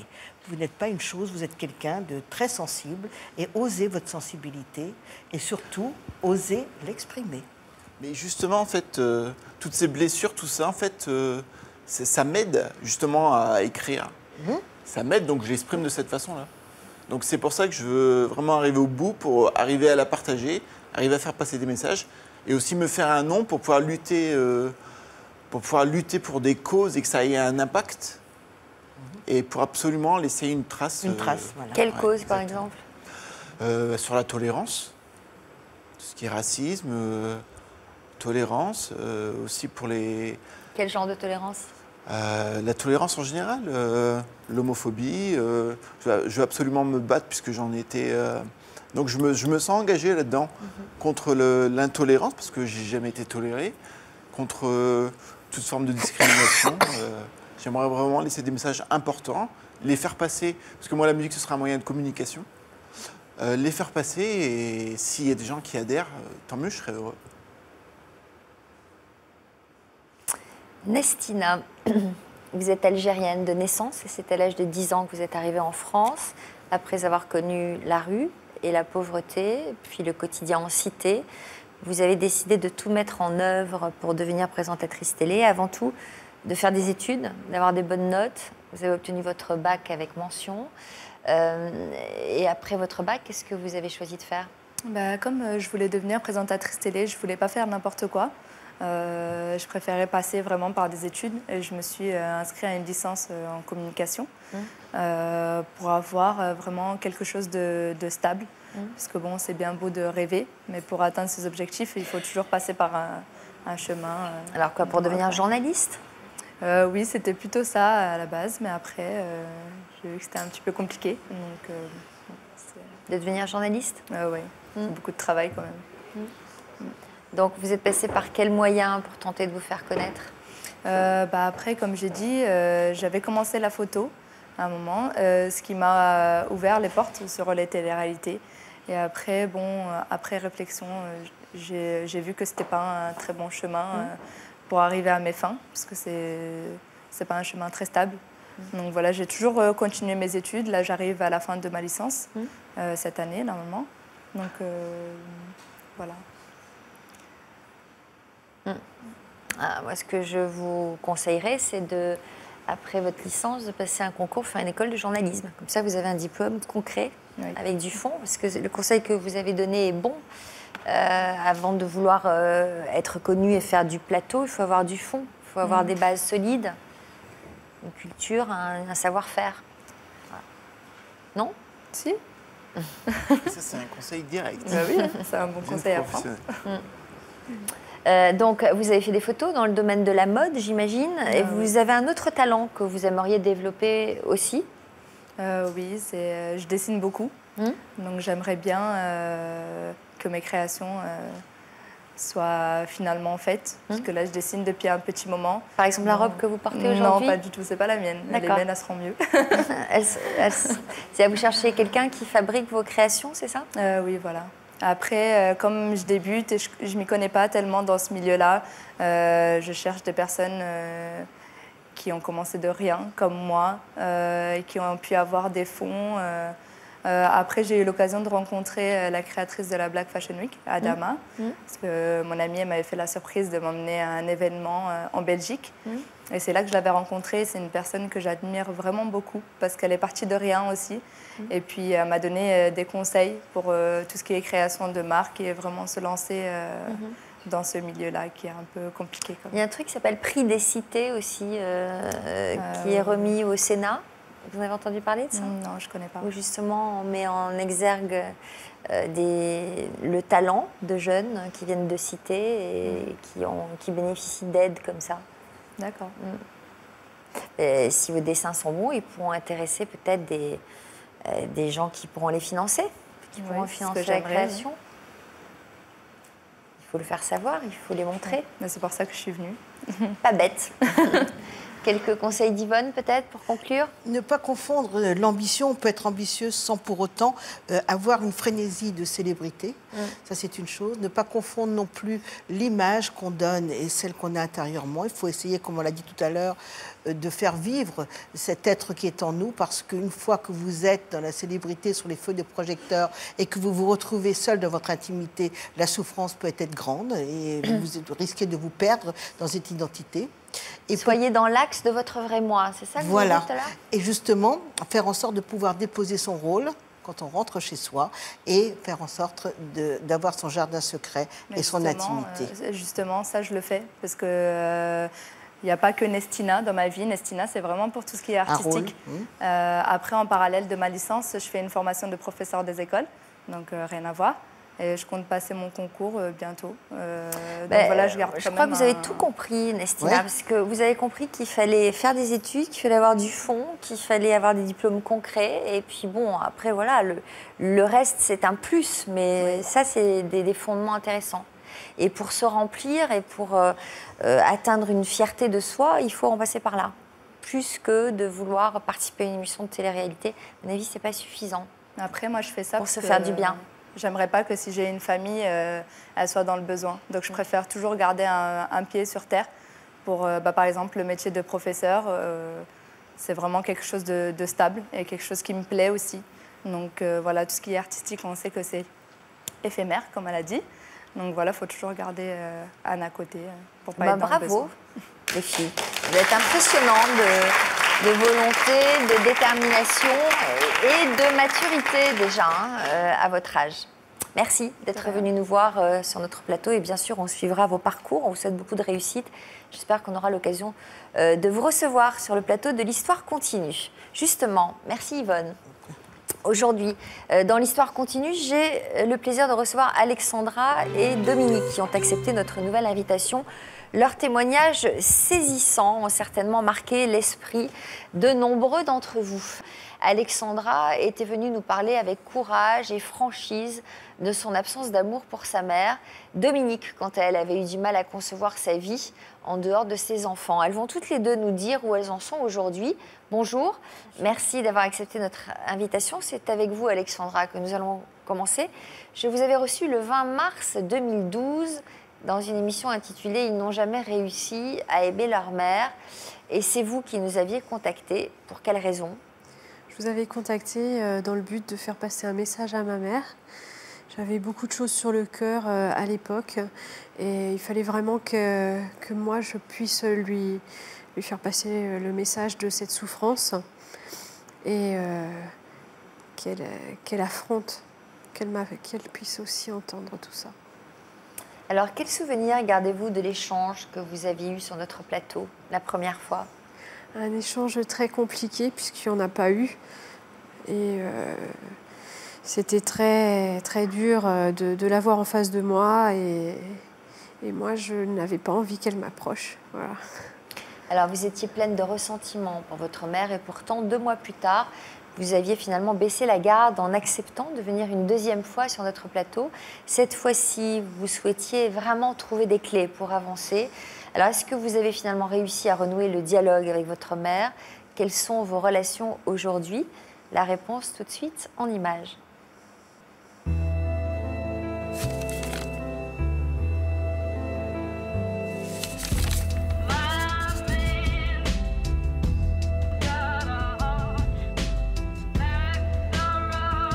Moi, je n'ai aucune admiration pour elle, je n'ai pas de sentiment pour elle, je ne ressens rien pour elle.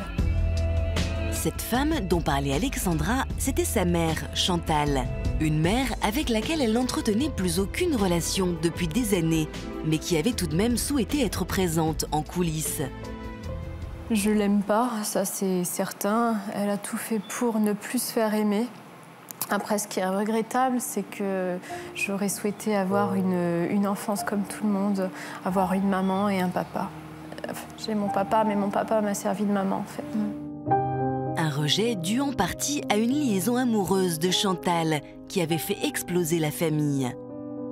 Mère et fille ne s'étaient pas vues depuis 2 ans, lorsque Chantal était entrée sur le plateau. Je l'ai fait beaucoup souffrir. Et vous en aviez conscience à l'époque? J'en avais conscience. Je m'en suis aperçue tard. Et je regrette. Mais pour Alexandra, impossible à l'époque de pardonner à sa mère. Je voudrais ton pardon. Non. Vous ne regardez pas votre maman? Non. Pourquoi? Parce que j'ai pas envie. Chantal était revenue sur notre plateau 2 mois plus tard. Et contre toute attente, Alexandra lui avait fait une surprise. Ça me fait plaisir. Ça fait plaisir, tu sais. Bonjour. C'est moi qui me parle. Ça fait plaisir. T'es belle, dis donc. Accompagnée de Valmore, son fils aîné, Alexandra se sentait désormais prête à tendre la main à sa mère. Ce qu'il serait bien, c'est qu'elle se rapproche un peu plus de mes enfants, qu'elle commence à les connaître, qu'elle soit là dans les moments importants de ma vie.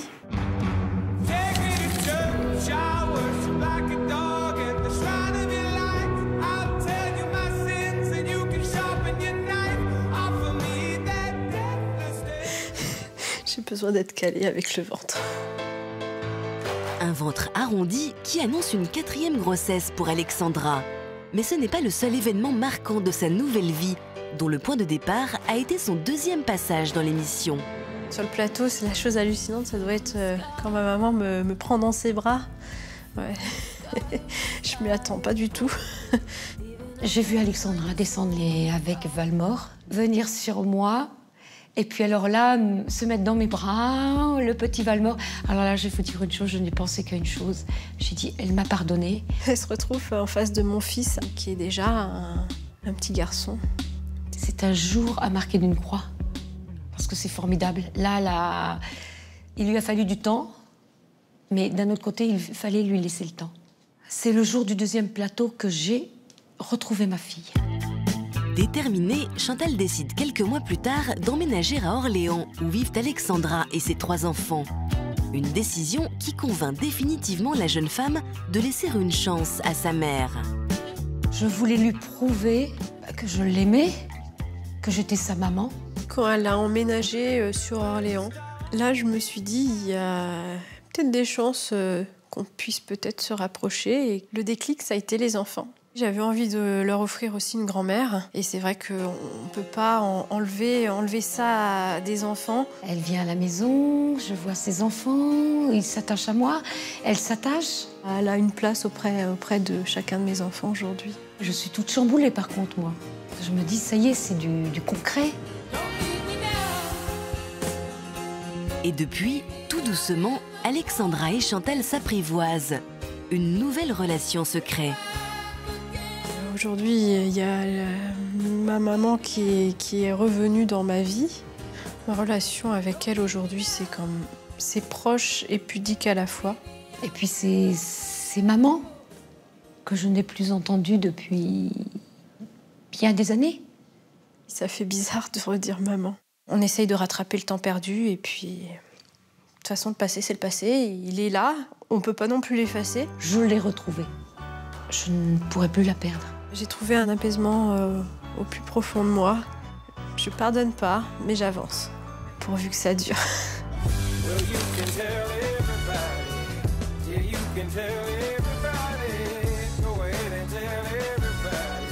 Orléans, dans le Loiret. Depuis que Chantal a emménagé près de chez Alexandra, mère et fille passent de plus en plus de temps ensemble. c'est la première grossesse qu'elles partagent toutes les deux. Alors bien sûr, au cœur de leur discussion, l'arrivée du bébé, prévue dans quelques semaines. Là, c'est rose, hein, c'est pour les petites filles, Soit, mademoiselle. soit ça sera du rose, soit ça sera du bleu, de toute façon. Bien d'autres choses. Depuis peu, Alexandra est célibataire. Un moment difficile pour la future maman. Chantal le sait et tient à la rassurer. Là, tu sais que tu vas vivre un moment important dans ta vie. Et puis, il faut te dire que je suis près de toi. Et puis, je suis là pour t'aider également. Hein. Ta maman, si elle n'était pas là avant, tu l'as aujourd'hui avec tes enfants. Elle est là dans un moment où j'ai besoin de soutien, j'ai besoin d'elle. Il n'y a rien de plus beau que l'arrivée d'un bébé qui peut réunir ma maman et moi. Depuis leur retrouvaille, Chantal s'est rapidement fait adopter par ses petits-enfants. Au grand bonheur d'Alexandra, qui l'a conviée aujourd'hui à un déjeuner avec 2 de ses fils. Ben, salut, aux enfants, notre santé. Allez. À la mamie. Dites les enfants, ça vous intéresserait de voir Guignol? Et quoi? Guignol. C'est quoi? Ben, tu sais, c'est une petite niche avec un petit rideau. Et puis il y a on tire les rideaux et il y a les guignols qui arrivent. Vous vous asseyez sur un banc. Ah bon? Ils n'aiment pas le guignol? Tu aimes Guignol? Ils ne connaissent pas Guignol. Une grand-mère attentionnée, un peu maladroite, qui attendrit néanmoins Alexandra, touchée par sa bonne volonté.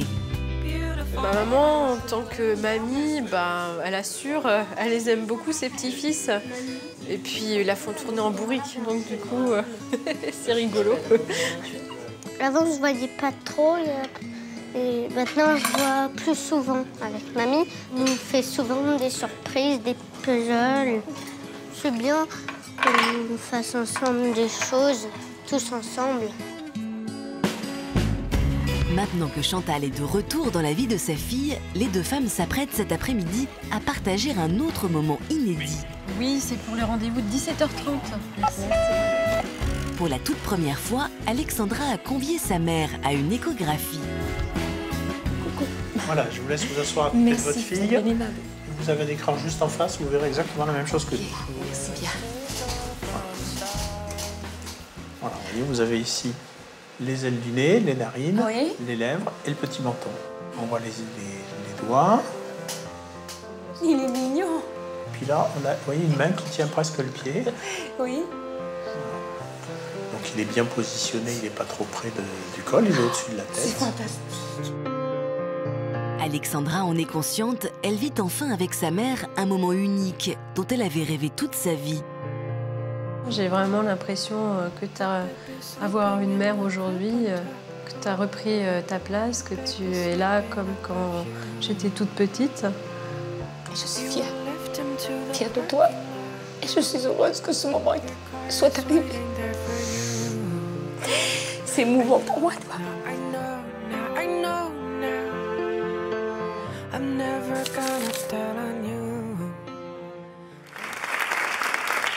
Voilà, beaucoup d'émotions chez la mère qui nous a rejoints, Chantal, bonjour, et chez la fille. Et puis, je vous vois pas aussi proche, là.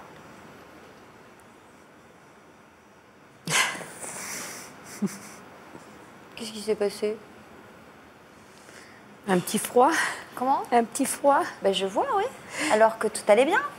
Vous Exact. étiez retrouvés, Oui, vous êtes allés oui, habiter à Orléans près de votre fille. Oui, oui. Vous nous disiez que vous étiez rapprochés de vos petits-enfants qui s'attachent à vous. Exactement. Et alors donc c'est quoi, en préparant l'émission qu'il y a eu un petit froid? Voilà, exactement, oui. Je pense qu'il y a des choses qui sont remontées. Mais chez qui? Chez moi. Ouais. En disant par exemple que le passé, ça fait partie de la vie de chacun. Ouais. Et que le passé, ça fait le présent et ça fait aussi le futur. Et que c'est pas quelque chose qu'on peut effacer, mettre de côté. C'est sûr. Et le souci, c'est que ma maman, pas d'accord avec moi. Vous n'êtes pas d'accord? On est indifférents. Pas du tout, non. Pourtant, on vit avec son passé, on ne peut pas faire autrement. Non, Comment ça, non je vis pas du tout avec mon passé. On grandit de nos erreurs. Mon passé est derrière et je vais de l'avant. J'ai oublié. Tout est oublié pour moi. En tout cas, vous n'avez pas oublié, manifestement. J'ai pas oublié. Est-ce que le fait de ne pas avoir oublié, ça vous empêche d'avancer et d'aller de l'avant? Mais justement, voilà, le but, c'est d'avancer. J'ai pas oublié, mais je veux avancer. Voilà. Alors, ça a été le cas après la première émission, manifestement, puisque votre mère a été surprise que vous la rejoigniez sur le deuxième plateau. Oui. Hein, donc, ça veut dire que vous avez avancé entre les deux émissions. J'ai avancé. Il y a aussi la conclusion d'Yvonne, comme j'ai dit, qui m'a pas mal fait réfléchir.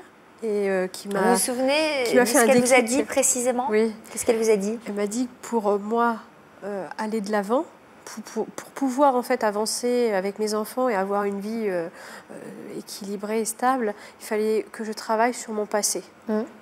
Et donc du coup, moi je travaille sur mon passé. Je fais en sorte de pouvoir l'assimiler, vivre avec, le penser, et puis aller de l'avant et puis donner le meilleur à mes enfants. De faire de mon mieux en tout cas. Et Chantal aussi, vous faites ça, vous êtes dans la même démarche puisque vous avez accepté de revoir votre fille, de vous en rapprocher. Exactement, oui, bien sûr. Donc ça veut dire Sans que problème. vous aussi, vous avez accepté d'en tirer des conclusions positives de tout ça. Voilà. Bon, on a du mal à comprendre que vous soyez à nouveau en froid aujourd'hui. Ah non, j'ai aucun problème. Comment? Je pense que c'est plutôt Alexandra qui a plus un petit éloignement de moi. C'est vrai? Moi, c'est compliqué de lui dire ça parce que je sais très bien qu'il n'y aura pas de changement parce qu'elle est vraiment sur ce qu'elle pense. Enfin voilà, moi ce qui m'est insupportable, c'est que le passé, malgré tout, il est là, il fait avancer. Et moi, je ne peux pas supporter entendre quelqu'un me dire que non, le passé n'a pas existé, tu te tais, tu dis plus rien. Elle a raison? Non. Qu'est-ce qui vous a éloigné toutes les deux? Quels sont les éléments du différent? Pour mon côté personnel, c'est un comportement enfantin, un comportement... Effectivement, ça ne va pas dans le bon sens. Hein. C'est pas grand-chose, mais ça a tendance... Enfin voilà, il y a des choses plus importantes dans la vie. Et moi, j'ai pas envie de m'attarder sur... santé, effectivement. J'ai pas envie de m'attarder sur des broutilles, quoi. On se met pas en colère pour... Par exemple, non, on ne va pas régler les comptes en public. On peut parler de l'origine, de ce qui vous a éloigné. Qui nous a éloignés? C'est ma fille, je pense, qui a fait la cassure. Il n'y a aucun problème. Moi, je vais de l'avant. De toute façon, tout est de ma faute. Ah non, c'est toujours pour moi. Et là cette fois-ci, je me défends quand même. Hein. Ma fille a un sacré caractère quand même. Il ne faut pas tout mettre sur le dos d'une maman. Hein. Il faut qu'elle aille la tête sur les épaules Chantal, un peu. Moi, je vois, quand je vous regarde depuis tout à l'heure, et je vois quelqu'un qui est sur la défensive. Ah oui, qui se sent j'ai attaqué. souffert là, hein. En quelques jours. Oui, mais quel est le fond de votre histoire? Pourquoi? Qu'est-ce que vous nous cachez? Qu'est-ce que je vous cache? Ouais. Qu'est-ce que dans votre histoire personnelle, votre fille n'a pas digéré? Il y a un élément important, j'imagine. Oui, effectivement. Est-ce qu'on peut en prendre connaissance? Je crois qu'on en avait déjà parlé. Est-ce que je le dis moi-même? moi-même? Non, moi, j'en parlerai pas. Est-ce que moi, Ça j'en vous parle ennuie ou pas? Non, s'il vous plaît. Bon, donc voilà, on n'en reparle pas. Moi, je parler. respecte Non, votre je trouve intimité. qu'on ne va pas remuer, c'est le cas de le dire, j'aurais pu perdre mon métier. Et j'estime qu'on n'a pas remué, encore une fois. Bon, en tout cas, voilà, moi, je vous dis ce que je pense. Parce que je savais ce qui allait arriver encore une fois. Moi, ça me fait de la peine de voir une mère et une fille comme ça. Moi, j'ai perdu ma maman à 20 ans. Écoutez ce que j'allais vous dire. J'ai perdu ma maman, j'avais 20 ans. Elle me manque tous les jours. Donc quand je vous vois comme ça et que je vois Alexandra qui va accoucher dans 8 semaines, qui manifestement est seule pour affronter cet accouchement et qu'elle a besoin de vous, franchement, ça sert à rien de se bagarrer. Je ne me bagarre pas, excusez-moi. Non, mais soyez... Non. Je ne me permets pas de porter un jugement, mais simplement, je vous dis que c'est important d'être ensemble, quoi. C'est important d'être ensemble. Moi, je suis il y a des choses plus importantes dans la vie. Alexandra s'enfuit. Je ne l'ai pas vue depuis plusieurs jours. Mais vraiment, pourquoi. C'est tout. Alors après, Yvonne, moi, je ne porte pas un jugement. Je ne veux pas me mêler de vos histoires personnelles. Je respecte votre intimité. Si vous n'avez pas envie d'en parler, je comprends très bien. Non, mais moi, je peux en parler. Mais ça me fait de la peine de vous voir comme ça. Ne serait-ce que hier soir, mon papa est venu donc lui donner les billets de train que j'avais été retirée à la gare. Et elle a dit, t'as même pas remarqué mes lunettes, t'as pas remarqué ma coiffure, t'en as que pour Alexandra. Oh, j'ai jamais... Oh. Bah voilà. Oh, non. Excusez-moi, je peux plus. Mais tout ça, excusez-moi, non, c'est du zéro, ça, je ne mettrais pas une chose comme ça. Bon, tout ça, ça me paraît, c'est des petits détails. C'est vrai, c'est futile. Bon. C'est des Est-ce que vous voulez qu'on revienne sur le fond de votre histoire ou vous n'avez pas envie d'en parler? Moi, je veux bien, de toute façon... En tout cas, Yvonne, il y a encore du boulot. Hein. Il y a beaucoup de travail, mais bon, on fera ça hors antenne. Écoutez, c'est l'occasion. On va voir hors antenne ce que peut faire Yvonne. C'est nous qui sommes désolés pour vous. Et de toute façon, on aura l'occasion de vous accueillir, j'imagine, à nouveau. En tout cas, je le souhaite du fond du cœur. Je pensais pas que ça allait partir comme ça, mais... Dominique, vous qui avez 7 enfants, qui avez une relation assez fusionnelle avec eux, qu'est-ce que vous pensez de cette situation? Qu'est-ce que vous avez envie de dire? Ce qui me fait beaucoup de peine, c'est que je pense que c'est Alexandra. En fait, elle est restée un très grand temps sans sa maman. Et peut-être que d'un seul coup, sa maman a envahi l'espace. Et donc, pour elle, il aurait peut-être fallu un peu plus de temps avant que sa maman déménage à côté d'elle. Et après, moi, j'ai beaucoup de mal là-dessus parce que j'ai une fille qui a un enfant et j'ai toujours été très proche d'elle. Peut-être que la maman n'est pas consciente non plus qu'il y a un enfant, c'est pas éternel. Moi, je connais ça, j'ai un enfant qui est décédé. Donc, je sais ce que c'est que de perdre un enfant. Et là... de ne pas profiter de la présence de sa fille et de ses petits-enfants, c'est surprenant. On va revenir sur l'histoire de Dominique qui était venue il y a 4 ans et demi sur le thème des mères fusionnelles, justement. Alors, comment décririez-vous la mère que vous étiez il y a 4 ans et demi? J'étais une maman, comme on dit, maman poule. J'étais très, très présente. Je ne vivais que pour mes enfants. Et pour moi, c'était tout à fait normal de ne vivre que pour eux. Et votre entourage, quelle lecture faisait-il? Alors, mon entourage, il y avait beaucoup de reproches parce que justement, je pouvais, comme ma vie n'était consacrée qu'à mes enfants, mon entourage, je n'y prêtais pas attention. Donc, pour eux, c'était dans l'excès. Alors, pour nous rafraîchir la mémoire et bien comprendre l'intensité de la relation que vous entreteniez avec vos enfants, je vous propose tout de suite de nous repasser le film de votre histoire.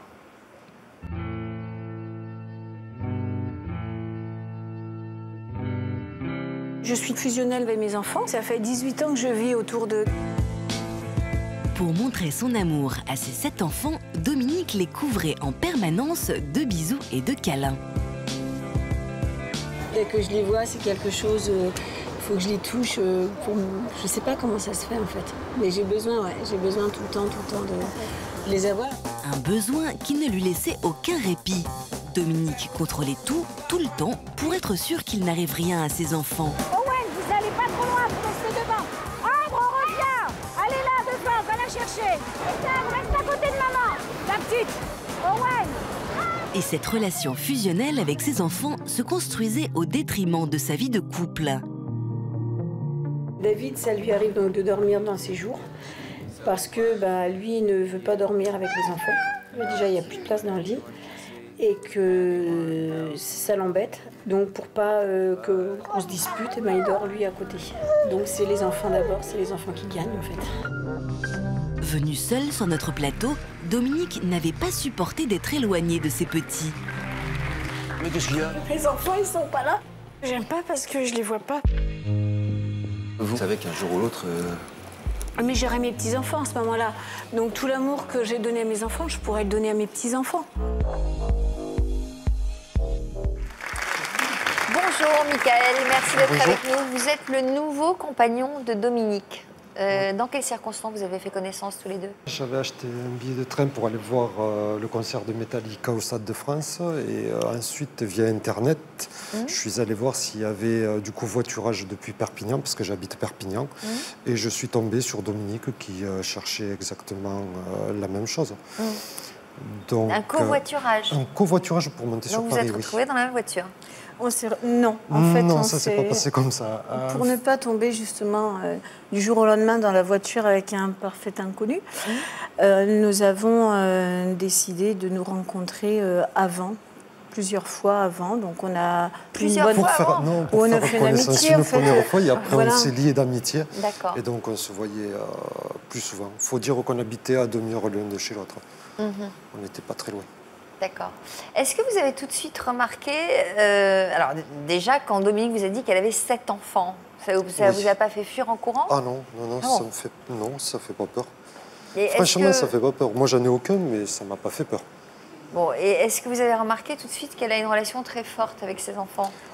Au début, non. Au début, je ne m'en suis pas aperçu. Et puis ensuite, en la connaissant et étant invité chez elle à manger, etc., là, oui. Là, j'ai bien vu que c'était fusionnel entre eux et qu'elle ne pouvait pas se passer des petits. Et alors, vous en pensez quoi de ce rapport fusionnel? Ah, mais moi, je m'étais dit quelque part que je n'avais pas le droit de juger, parce que moi, je n'ai pas d'enfants. Donc, je ne sais pas comment je serais ou j'aurais été si j'avais eu des enfants. Après, c'est chacun sa vie, chacun sa façon d'être avec ses enfants. Mais vous arrivez quand même à trouver une place dans sa vie? Là, actuellement? Oui. Actuellement, oui. Là, je trouve une place. Il faut dire que son divorce y est pour beaucoup. C'est-à-dire qu'une semaine sur deux, on se retrouve sans enfants. Ah, ça c'est bon. Oui. Enfin, c'est bon ou pas? Comment vous faites pour supporter leur absence? Alors, ça a été très dur, en fait. Donc, en fait, il y a eu C'était compliqué parce que j'ai fait un AVC. Et la relation avec mes enfants... En quelle année l'AVC, alors? Il y a 3 ans. Donc, après le passage sur notre plateau. Voilà. Après le passage sur votre plateau, j'ai fait un AVC. Et les choses se sont inversées, en fait. C'est ma fille de 17 ans qui s'est occupée de sa maman, et mes enfants qui ont été très, très présents. C'est-à-dire que vous avez gardé des séquelles? Oui. Donc, mes enfants, en fait, tout l'amour que je leur ai donné pendant des années, quand j'en ai eu besoin, quand je me suis retrouvée paralysée, ils me l'ont redonné. Et puis, ils m'ont aidée, ils m'ont appris à marcher, ils m'ont appris à lire, ils m'ont appris à avancer. Donc... là, la relation avec mes enfants, elle était différente, mais je me suis aperçue que j'en avais besoin, quoi. C'est eux qui m'ont fait avancer. La naissance de ma petite fille aussi a été très importante, parce qu'il était important pour moi que je puisse... En fait, quand j'ai fait mon AVC, ma fille était enceinte de 7 mois et demi. Et donc, ma petite fille était mon objectif en me disant, il faut que je puisse lui parler, il faut que je puisse la tenir dans mes bras.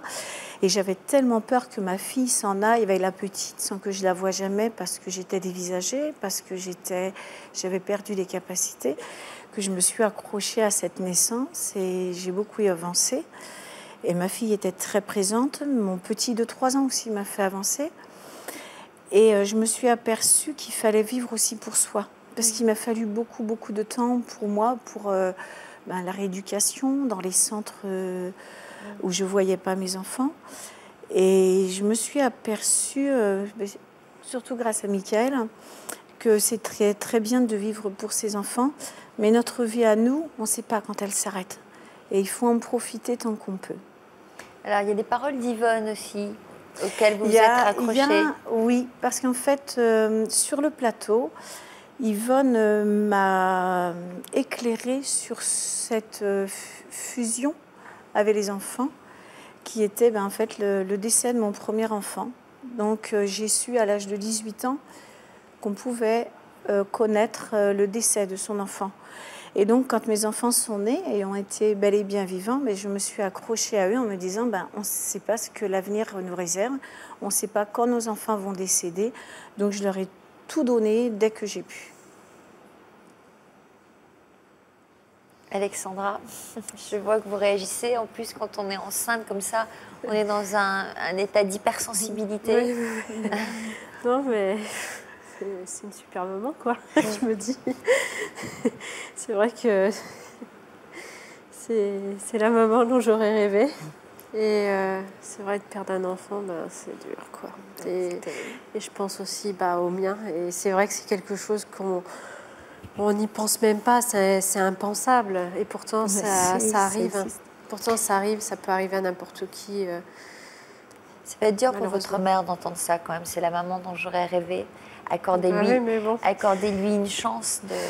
Je regardais le reportage, là... avec les enfants, et je me dis, mais ils ont de la chance, quoi. Ils ont vraiment beaucoup de chance. Et c'est vrai que l'amour qu'on donne aux enfants, on le reçoit après. Ça, il n'y a pas photo, il n'y a pas de doute. Hein. Et... Dominique, ne me dites pas que vous voulez encore des enfants. Mais je ne peux plus, j'ai fait une ligature de trompe. Donc j'aurais bien aimé en avoir un avec Mika. Vous en auriez voulu un, Michael? Moi, j'en aurais voulu un, oui. Avec Dominique. Ça, je ne le cache pas. Mais voilà. Oh, mais on se serait engueulé. Ouais. Parce que... Il aurait été hyper actif. Parce qu'on n'a pas du tout la même... Voilà. Moi, il faut que le bébé soit petit. Enfin, pour moi, petit, c'est jusqu'à ce qu'il soit scolarisé. Donc, ça veut dire au moins entre 3 et 6 ans, ils sont petits. Donc, j'ai besoin de beaucoup de contacts avec mes enfants, où je les ai allaités jusqu'à 3 ans, je leur faisais des bisous, je prenais le bain avec eux. Donc, lui, ça, il ne sera pas d'accord. Alors, qu'est-ce qu'on peut vous souhaiter alors pour l'avenir, à tous les deux? Pour moi, de mon côté, ça serait bonheur et santé. Ouais. Ça serait tout. Avec Dominique? Un avenir, oui, un avenir bleu et sans nuages. Ouais, ça c'est difficile, hein, les avenirs sans nuages. Il y en a toujours des petits qui traînent. On ne sait jamais. Non, mais les petits, ça va. Bon. Je les gère pour l'instant. Bon, on vous souhaite en tout cas d'être heureux. Je vais maintenant vous demander à tous les 3 de signer le grand livre de l'histoire continue, en espérant de tout cœur que vos rapports s'apaisent avec votre maman. Vous viendrez nous raconter, j'espère que vous reviendrez toutes les 2. J'espère. Alors, on commence par vous, Alexandra. D'accord. Merci d'être revenue nous voir, bon courage. Merci de votre fidélité, de votre confiance. À bientôt pour d'autres témoignages. Tout de suite, le sommaire de notre prochaine émission. Bon après-midi sur France 2.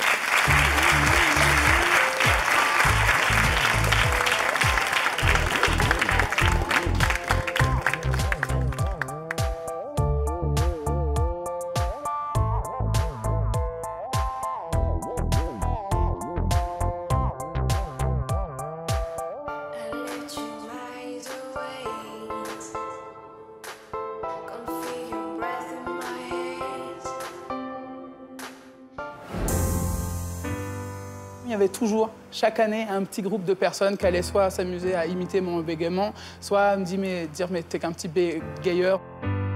Ils ont longtemps cru qu'ils allaient devoir se taire pour être heureux. C'était très très dur parce qu'il y avait toujours des élèves qui venaient, qui se moquaient. Je ne m'exprimais pratiquement jamais. Je me suis énormément isolé. Ils ont fait face à des situations gênantes au regard des autres. Moi, je trouve que le plus dur, c'est de ne pas avoir à dire ce qu'on veut au moment où on veut le dire. Et ensuite, c'est de voir dans les yeux des gens ou une interrogation ou de la pitié et de se montrer dans cet état-là. Là, ça va parce que je viens, je sais que je vais bégayer. Quoi, il faut que je bégaye. Donc, À l'école, quand les profs m'interrogent, là, c'est vraiment un coup de pression d'un coup parce que tout part, je sais plus quoi dire. Ça bloque. Et pourtant, malgré leur bégaiement, ils ont réussi à réaliser leurs rêves. Dès mes 15 ans, j'ai été mise sur la scène pour chanter et j'ai été transportée et du coup, ça m'a donné une confiance en moi. En quelques mois, les gens pensaient même que je ne bégayais plus en fait. je me suis marié plus tard et j'ai une vie normale, tout à fait normale. Et aujourd'hui, ils refusent de se taire. C'est détache-toi du regard des gens, sois toi-même et ne t'énerve pas à bégayer. C'est pas grave, c'est une particularité.